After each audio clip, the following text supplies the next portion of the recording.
rassembler davantage, mobiliser davantage, impliquer davantage, associer. Il l'a dit, vous pouvez venir aujourd'hui dans Karambé Nord et occuper un poste de responsabilité au regard de votre profil, de vos compétences avérées, mais surtout de votre envie de faire. C'est un travail d'équipe. À chaque poste, il faut un responsable, mais c'est l'équipe qui travaille. Pour Karambé Nord local, j'assure la présidence. Jusqu'à aujourd'hui. À la fin des travaux d'aujourd'hui, je ne serai plus président de Karambé Nord local. Au niveau de Karambé Nord France, je suis le membre fondateur, créateur de Karambé Nord. Évidemment, aujourd'hui, je pense qu'il a rappelé, Karambé Nord, c'est au-delà de la France. C'est la Mauritanie avec l'Afrique, la diaspora. C'est l'Australie avec un ami, Moustapha Bari. C'est aussi l'Arabie Saoudite et j'en passe. L'objet de la rencontre, évidemment, on a tenu par devoir, par obligation, d'associer les autorités locales, c'est-à-dire les représentants de l'État. Voilà pourquoi, si vous l'avez constaté, lors de ma prise de parole, j'ai tenu à respecter et à rassurer l'État sénégalais que ceux qui sont là au nom du Sénégal, donc du gouvernement, sont au courant car aujourd'hui à Falméré se tient une assemblée générale pour renouveler le bureau de Karambé Nord. L'idée c'était peut-être de donner une autre occasion, parce que ce n'est pas une. Les anciens, tous les préfets, sous-préfets de Tangori, chacun a eu son respect. On a eu à le rencontrer, à l'informer, à le mobiliser, à le sensibiliser. Certains ont même inauguré les travaux de construction de salles de classe et de murs de foot. Et j'ai commencé par dire que personnellement, j'ai déposé l'invitation à l'Assemblée générale au gouverneur de la région. Avec le maire ici présent, on s'est rendu auprès du sous-préfet pour lui remettre main en main l'invitation à cette Assemblée générale dans laquelle on a décliné le programme qui a été établi par le frère vraiment ici présent. La mairie de Tangori, on n'a pas envoyé, on s'est déplacé nous-mêmes pour déposer l'invitation. Pour moi, c'est très important. On est dans un pays régalien, indépendant, souverain. Partout où on doit mettre notre pied, dans le cadre de l'accompagnement de la politique de développement de l'État, l'État, de par ses représentations, doit être tenu informé, impliqué et mobilisé si nécessaire.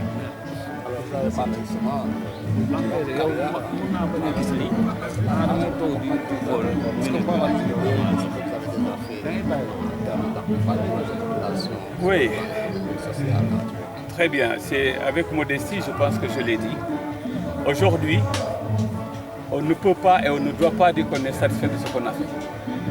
On veut partir du peu qu'on a fait pour s'assurer qu'il y a beaucoup plus à faire. Raison pour laquelle on essaie encore de mobiliser davantage. Ce n'est qu'ensemble qu'on va y arriver. L'État, c'est notre premier partenaire. J'ai cité des programmes qui ont été mis en place dans le cadre de la coopération entre la France et le Sénégal, et aujourd'hui avec l'Europe et le Sénégal, avec le PAISD. Il y en a eu comme top 10. Et je pense qu'il va falloir que nous aussi, la diaspora, mais aussi au niveau local, on ait de l'information. Qu'est-ce qui est mis au nom et pour la population et qu'on aille vers ça. Il ne suffit pas de mettre en place un programme, il faut encore communiquer auprès des ayants droit. Et je pense que, et je le déplore, que l'État ne soit pas là aujourd'hui. Parce que ce que l'on fait n'est que le relais de son travail en tant que citoyen. C'est pour ça d'ailleurs que l'école de Falméré construite, mur de clôture équipé. Le complexe socio-culturel. La ligne de téléphone fixe. L'électrification de Falméré. La case de santé de Diaro. Améliorée, équipée. Nous avons à Belay le mur de clôture. Tébi et salle de classe et mur de clôture. Les projets en cours, Baranlir et Nyaki, et j'en passe. L'école de Tchangout. Vous me demandez de citer, je l'ai fait l'économie de ça. Tout ce que nous... Comment? La maternité de Falméré. Ce dont je voudrais qu'on apprenne aujourd'hui, c'est l'envie de faire ensemble. C'est pourquoi aujourd'hui, vous avez dans la salle pas moins de 20 villages représentés. C'est pour ça qu'avec le maire, qui ont travaillé sur le terrain, la diaspora représentée ici par le frère Ibrahim Badiane, on veut qu'ensemble, nous portons, nous accompagnons la politique de développement de l'État. À partir de ce moment, on ne peut pas faire sans l'État. Et que l'État comprenne qu'il ne peut pas faire sans les citoyens. Cet devoir de citoyenneté doit être accompagné, promu par l'État. C'est aussi son devoir. Ce sont les perspectives.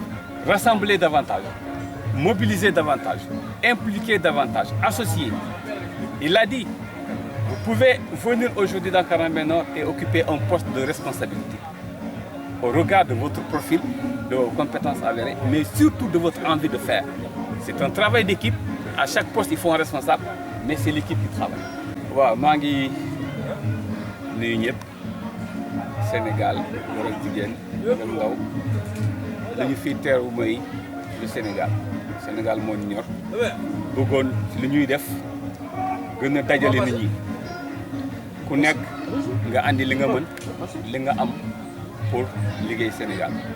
loolu moo tax Karambé Nord ñu taxawal ko depuis 1995 du liggéeyu nitu kenn liggéeyu ñëpp la te loolu mooy esprit Karambé Nord te loolu ñu bëggoon suñu kilifa yi séede ko parce que musuñu dem fenn fii ci Sénégal te ku fa gouvernement bi taxawal yëgu te ñu ngi ciy taxaw parce que respecter gouvernement dafa nekk loo xamante ne kenn mënu ko négocier ci liggéey bi lañu koy wone ci la ñu nekk di ñaan nag gouvernement bi xam ne que sénégalais yi je parle même pas au nom de village yi sénégalais dafa bëgg réew le sénégalais veut que le Sénégal jëm kanam nañ leen jàppale accompagner leen loolu la ñuy ñaan loolu la ñuy wër ci gouvernement loolu moo taxoon ma ne la man miy wax ak yow maa yóbbu invitation de cette assemblée générale déposé ko au secrétariat du gouvernement du gouverneur de la région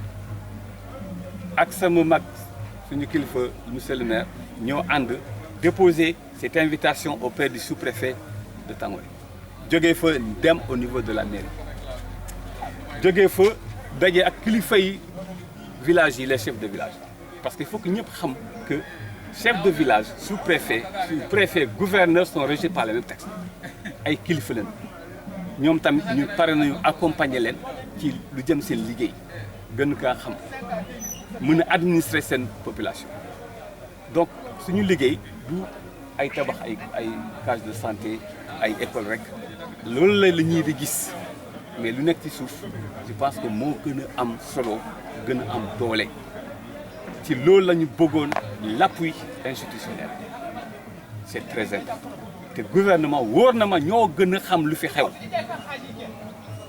li may wax dafa am fi ma ko teg sincèrement te xam nañu li may wax ñoom ñii di ma déglu di ma seetaan xam nañ lekke lépp lu fi yëngu xam nañ te ci xol bu sedd démarche bu sell sans aucune confusion voilà loolu c'est très important parce que bu ñu fi nekkee ci turu village yi la man mi wax ak yéen maa fi gën a tuuti sama xam-xam moo peut-être moo gën a tuuti amul mérite voilà moo tax loolu c'est loo xamante ne mënu ma ko wax sax ñii sax bu ñu waxoon sax ñu gën a wax li ma bëgg a wax c'est très important Sénégal dafa nar a xam son citoyen fooyewul Sénégal fooyewul gouvernement loolu moo ñu tax a nekk fii yéen seete ngeen plus de 20 villages ñu ngi fi mësu nañ fi am réunion 35 villages te ñu ngi gërëm dëkk yooyu duñ leen wuy si ñu ñëw te lu ñu ñaan mooy ñu gën a liggéey ensemble jëm kanam et c'est toujours pour le Sénégal di gërëm waa diaspora. yaa ngi doon wax sànq dinaa ngi dugal seen loxo si développement Sénégal ndax ñun kese mën nañ dem ñun tamit mën nañ dem sans est-ce que mën nañ je pense que bëggoon naa sa yow nga wax li nga ma posé parce que dans la question la réponse c'est là ma ne la loolu moo taxaw amul fu ñu taxaw te fu ñu taxaw demain te du ñu dem xool nguur gi fu ñu fa taxawal il n'y a jamais amalgame ci liggéeyu Karambé Nord France bi ma taxawal Karambé Nord boo dëgg ci Europe c'est moi fii ba Danemark ay frais ñoo fa nekk mais ñu suñu liggéey day jaar yoon duñu ko nëbb kenn parce que dañu bëgg képp ku yëg dara ci lu ñuy def mu ne ah lii de mun naa leen ko yokkal xel wala pexe laaj leen ils sont allés à la brigade de gendarmerie pour inviter leen bu forum bu ñu bëggoon def malheureusement Covid ñëw mënul am dem nanu au niveau du commandant de l'armée de Bignona il n'en revenait pas on est dans le concept armée et nation lu ñuy def ñu ngi koy def fii mais dafa nekk loo xamante ne c'est une pensée globale loolu la gouvernement seytaane je veux dire souhaité te ñu ngi koy jéem di def un appel le gouvernement sénégalais doit être fier de ses citoyens waaw am na yoo xamante ne ñuy def moo ëpp li may def téeméer bi te c'est ci at yéen a ngeen fii kañ ngeen ma interviewé depuis quand vous l'avez interviewé voilà monsieur le maire tey ñu ngi liggéey c'est des projets cumulés dépassent les 200 millions c'est pas ça ñu woote waa Marrakech ñu ñëw dëgg waa Desir ñu ngi fii waa Janki ñu ngi fii moo ñu gënal di wone lu ñuy def te lu ñuy def comme je le dis j'ai un respect inconditionnel de la qualité des services de l'État sénégalais mënuma gëm une seconde li fa xew xamuñu ko maa ngi ñaan nag état bi ku yëngu te peut-être dooleem bëriwul na état bi daw jàppale. ay nga wax sànq ay jéego yu jëm wax ko ma dem te jaaroon ak parce que mën nga ci limal quelque jaase nga xam ne def na ko sur le terrain en dehors li ngeen def si ginnaaw. Au moment où je vous parle jaaroon on n'a même pas inauguré BLTB c'est pareil voilà Baraan li Ñankit ci la ñu nekk c'est des complexes des écoles maternelles mais voilà on est sur 87 millions 800 500 pour Baraan li Ñankit l'enveloppe globale c'est 165 millions tuuti na parce que la demande est énorme loolu mais maa ngi espérer ci ñenn ñi def avec nous ñii di def seul qu'ensemble ñu booloo suñu xam-xam suñu mën-mën pas nga bàyyi li ngay def nga ñëw ñu def mais naka la ñu mënee defandoo ensemble fi nga dox bu dee am nga fa benn gàllankoor nga ne ma fii de mos naa fa dox mais yoon bi nii la su ma fay jaaraat c'est ça l'échange d'expérience. voilà maa ngi gërëm parce que ñu ngi fi ak suñu maire soirée je pense que su ma waxee maire soirée li muy def man c'est à côté de nous ce qu'on fait c'est petit. Elle nous a envoyé une très forte délégation mu ngi ñuy déglu di ñu encourager c'est une personne ressource référente dans ce que l'on fait j'ai des amis ma ne leen fii ba Australie ça fa bari c'est des collègues on s'est retrouvés dans le cadre de Karambé Nord on a été à l'école ensemble ça fait plus de 30 ans gisante wuñu te ñu ngi liggéey te ensemble voilà. en termes de perspective da nga doon wax ñu gën a booloo jëm benn jubluwaay pour saafara jafe-jafe askan.